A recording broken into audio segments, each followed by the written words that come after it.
Sarah said that this was proof that the voice in her head was real. The priest looked at the paper and saw a strange drawing. He then Asa went to the nagligpyuhan, empty guys. lot, dug up a cloth bag from the ground. It Luto was na the kaayo. thing the priest had buried when he first arrived at this village. There is a chocolate bar in the bag. Surprisingly, the drawing on the paper was exactly the same as the logo on the chocolate bar. The priest was shocked when he saw it. Meanwhile, Jim and his wife were investigating the items in the house. They felt strange because the core of the wire had nothing inside. The plug was broken on one side. However, the electric light was still on normally. So where did this electricity come from? While they were thinking, Jade ran over. Jade wanted to create a radio receiver with Jim. If they could catch the signal from outside, they would prove that they were somewhere on Earth. Since the village had no usable items, the two went to the black car to get the assembly parts. After a hard day, they finally successfully created a radio receiver. However, it needed to be placed in a high place to work. Jim quickly climbed up the big tree to place the radio receiver. Jade, who was standing below, suddenly discovered the tree was Yuhan bleeding. tani Looking up, he was panagsataw. horrified to see it full of dead Pinakita bodies. The same strange symbol Once a week. appeared on the tree trunk as the day before. At the same time, Once a week a lang soldier appeared paglimpyuhan ni from behind. guys. He held a gun and threatened Jade, causing him to run into the forest. Jade didn't know how far she had run, but when he looked back, he saw Jim in front of him. The surrounding scenery also returned to normal. Jade was scared and ran away. As for Jim, after placing the receiver on the tree, he turned it on to use it. However, after a while of broadcasting his Ito na voice nagi- outside, there was still no response. Hugasan. Jim returned home in frustration. Going down to the basement, he found Tabby digging a hole.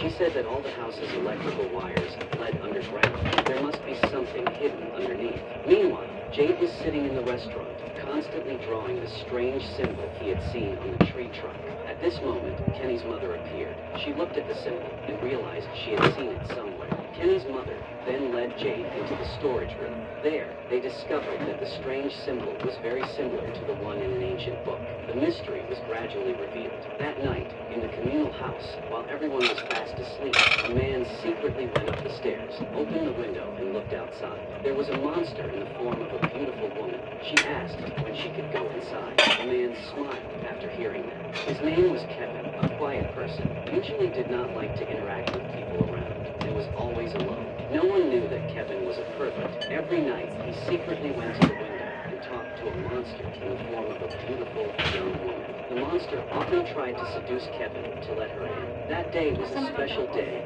once a year. The people in the communal house would gather to celebrate the living and also to remember the dead. They did not know that a Dili terrible ni nato tragedy would limpyuhan. happen tonight. Meanwhile, the priest came to Stephen to tell him Ikaw everything kay about tan-awon Sarah and the sa mga mysterious plato voice in her maapil head. og At first, kahugnaw. Stephen was skeptical. The priest then brought the drawing and the chocolate bar. He said that these were the things he had buried when he first Sarah had arrived after the priest, so logically, she could not know about these things, unless the voice in her head was real. After listening, Stephen said that he also had a plan. That was to go into the forest by himself for a few days to find a way out. He could not stay in this village forever. Bubos kaayo First, ka. the villagers were afraid of the monsters and did not dare to enter the forest. However, if they carried a protective stone, they might be safe from the monsters. Although he had never tried this method before, Stephen decided to take the risk. Seeing this, the priest immediately told that Sarah and himself would go with Stephen. Sarah had mysterious abilities that might be useful.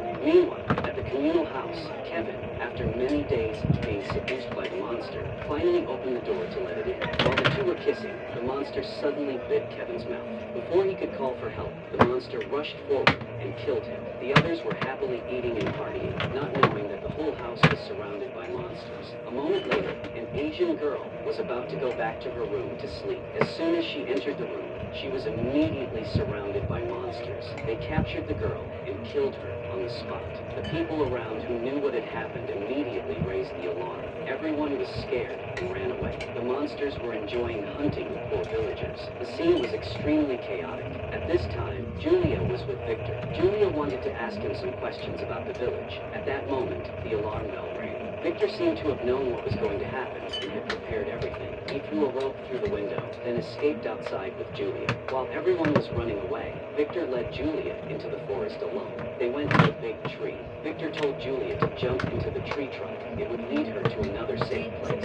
Before Julia could do anything, Victor pushed her inside. Julia screamed in panic. A moment later, she looked back and saw herself standing in a wooden cabinet inside an abandoned cellar outside the village, and Victor had disappeared without a trace.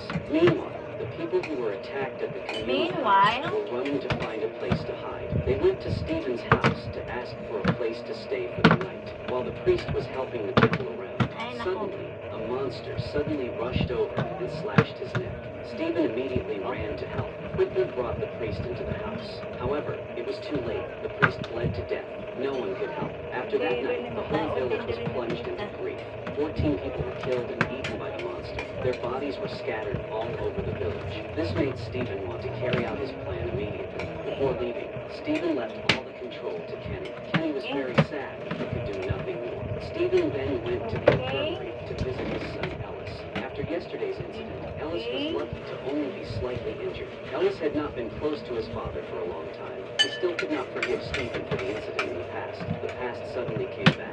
Many years ago, when Stephen was taking his wife and Ellis on a trip, they were blocked by a large tree. After searching for another way, the three of them accidentally got lost into the village. At that time, the people here had not found the protective stone. Their lives were extremely difficult. Food and water were very scarce. At night, when monsters appeared, the people could only find hidden places to hide, hoping that they would not find them. Every day in the village, there were corpses of people who were unfortunately discovered and eaten by monsters. Stephen decided to reform this place. He took the lead in managing the people here. One day, Stephen went into the forest and discovered a live goat. The villagers were completely surprised. Stephen said that he had also found chickens and other livestock. If they could raise livestock, their food supply would be guaranteed. So Stephen risked his life and went into the forest. One day, Stephen accidentally saw a hunting dog. It suddenly ran away, causing Stephen to chase after it. But in the end, Stephen got lost. It gradually got dark.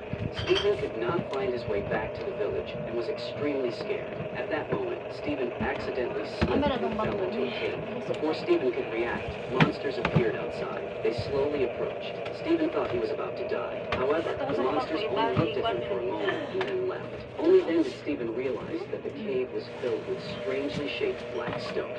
The next morning, Stephen hurried back to the village. As soon as he arrived, he heard gunshots. It was Stephen's wife. She was holding a gun and attacking the people around her, saying that this place was just a dream. Only by dying could she return to reality. Stephen hurriedly took the gun and ran over to ask her to put it down. The wife couldn't believe it when she saw her husband alive, thinking that she was dreaming. The wife then took the gun and was about to attack someone else. Stephen had no choice but to shoot his wife. After that incident, the villagers found a way to protect themselves from the monsters. However, Stephen lost the wife he loved the most. Back in reality, Ellis finally forgave Stephen. Ellis knew that Stephen had no choice but to kill the wife. Stephen was also the one who found the protective stone. He had helped the villagers a lot. The father and son then hugged each other and said goodbye. Before leaving for the forest, Stephen secretly went to the priest's basement and took Sarah with him. Stephen believed what the priest had said about Sarah. Maybe Sarah 15, 16, 17, 18, 19, 20, 21, 22, 23, 24, 25, 26, 27. Okay guys, nahuman ako sa trabaho. Nahuman ako assemble sa akong butanganas plato. Kalat pa kayo guys, no? Anak na siya diha ibutang kay kining gamay ra man taon kay nitong gipuy-an. Kita nalay mahibaw mo. Ayom-ayom sa pwesto. Then mamutang ako sa akong mga plato. Okay. Bye guys. Thank you for watching.